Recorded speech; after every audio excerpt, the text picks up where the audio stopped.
దావీదు యొక్క హృదయములో కృంగుదలకి కారణమేంటో తెలుసా? బాగా పరిచయం ఉన్న వ్యక్తి, బాగా తెలిసిన వ్యక్తి, ఇంకా చెప్పాలి అని అంటే తన యొక్క సొంత మావగారు, అంటే తన కుమార్తెనిచ్చినటువంటి సొంత మావగారు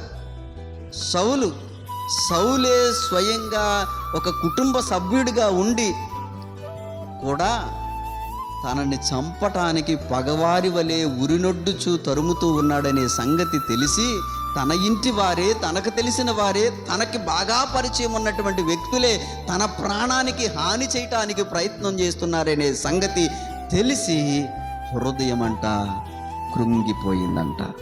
ఏమైంది?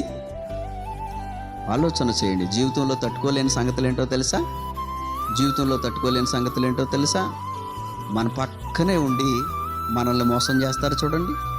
మన పక్కనే ఉండి, మనతో ఉండి, మనలో ఉండి ఏమీ ఎరగనట్లుగా మన వెనకాల గోతులు తీస్తూ ఉంటారు చూసారా? అది అస్సలు భరించలేనటువంటి, సహించలేనటువంటి సంగతి. అది అసలు తట్టుకోలేమండి.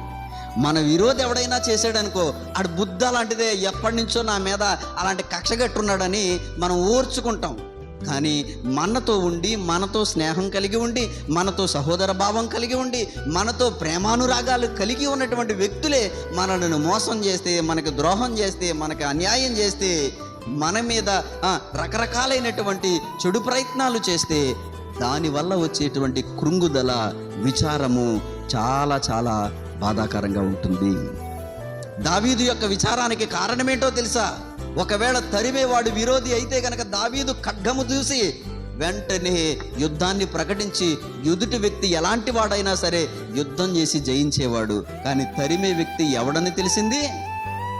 సొంత కుటుంబములో వ్యక్తి, సొంత మావగారు, బాగా తెలిసినటువంటి వ్యక్తి, దేవుని చేత అభిషేకింపబడినటువంటి వ్యక్తే తరుముతున్నాడనే సంగతి తెలిసి హృదయమంట విచారానికి గురైందంట.